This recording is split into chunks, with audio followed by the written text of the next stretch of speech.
এই মুহূর্তটার জন্য আমি ১ বছর অপেক্ষা করেছি। কারণ এই দিনটা আমার কাছে অনেক বেশি স্পেশাল। কেন জানেন তো? আজ আমার একদম কাছের একজন মানুষের বার্থডে।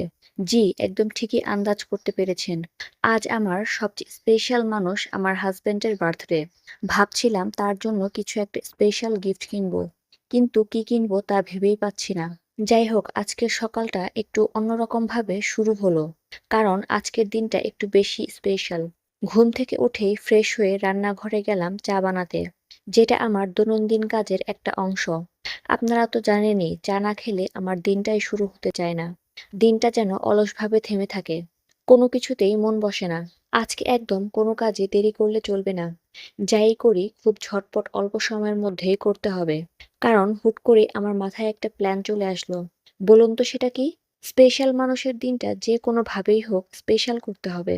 যেই ভাবনা সেই কাজ। তাই দেরি না করে সকালের নাস্তায় চা বিস্কিট খেয়ে চট করে বেরিয়ে পড়লাম আজকের দিনের ইম্পর্ট্যান্ট একটা কাজে। বলুন তো সেটা কি? সেটা হচ্ছে প্রিয় মানুষটার জন্য একটা স্পেশাল গিফট কেনা। সেটা যাই হোক না কেন, গিফট তো গিফটই। আর গিফট যদি প্রিয় মানুষের কাছ থেকে পাওয়া যায় তাহলে তো আর কোনো কথাই নেই।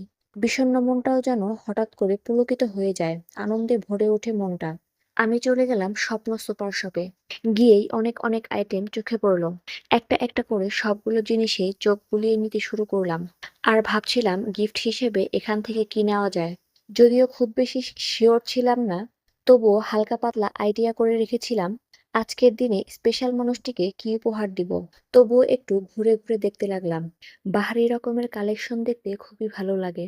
মনে হয় যেন সবকিছুই তুলে আনি একটা একটা করে। যাই হোক, খুঁজতে খুঁজতে পেয়ে গেলাম আমার মনের মতো একটা জিনিস, যেটা আমার আগে থেকেই পরিকল্পনায় ছিল এটা আমি কিনবো। তো সেটা আমি নিয়ে নিলাম। আর ঘুরে ঘুরে দেখতে লাগলাম সব কালেকশনগুলো। চিন্তা করতে লাগলাম আরো কিছু নেওয়া যায় কিনা। তো ঘুরতে ঘুরতে আরো দু একটা জিনিস নিয়ে নিলাম। রাস্তায় হাঁটতে হাঁটতে ভাবছিলাম কিছু খাওয়া যায় কিনা। মন মতো চোখের সামনে একটা জিনিস পড়লো আর সেটাই নিয়ে নিলাম। সেটা হচ্ছে চানা মশলা। চানা মশলা নিয়ে বাসায় ফিরে এসেই সেটা খেয়ে ফেললাম। আমি একটা দারুণ কথায় বিশ্বাসী। কারো মন ভালো করতে দামি কোনো জিনিসের প্রয়োজন হয় না। কিছু সময় ছোট জিনিসগুলো দিয়েও মন ভালো করা যায়। কোনো একটা দিনকে খুব বেশি স্পেশাল করা যায়। এমন ছোট জিনিসগুলোই আসলে বড় হয়ে যায় কোনো স্মৃতিতে। বাসায় ফিরতে ফিরতে দুপুর হয়ে গেছে। তাই এই সময় বাসায় ফিরে ফ্রেশ হয়ে আমি দুপুরের খাবার খেয়ে নিলাম। আজকে দুপুরের খাবারে ছিল দারুণ কিছু আইটেম, যেগুলো খেয়ে একদম পেট ও মন ভরে যাবে। আজকের দুপুরের আইটেমে ছিল ডিম ভর্তা, শুটকি মাছ ভুনা আর পেঁপে ভাজি। এগুলো দিয়ে আজকের আমার দুপুরের খাবার একদম জমে গিয়েছে। কখনো কখনো এসব হালকা খাবার খেতেও অনেক ভালো লাগে। গরম গরম ভাতের সাথে ভর্তা হলে তো আর কিছুই লাগে না। ভাতের সাথে এসব খাবার দিয়ে প্লেট সাজিয়ে আমি বসে পড়লাম দুপুরের খাবার খেতে।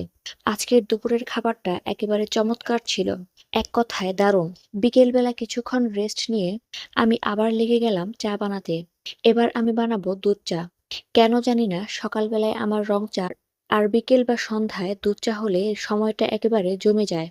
বিকেলে দুধ চায়ের সঙ্গে প্রকৃতি অনুভব করতে খুবই ভালো লাগে। কেন যেন আমার মনে হয় প্রকৃতি আমায় কাছে ডাকে। তবে শেষবার একটা কথা বলতে চাই, আমার মনে হয় জীবনের এমন ছোট ছোট মুহূর্তগুলোই আসলে বড় গল্প হয়ে থাকে। আজ এখানেই শেষ, কিন্তু গল্পটা এখানেই থেমে থাকছে না।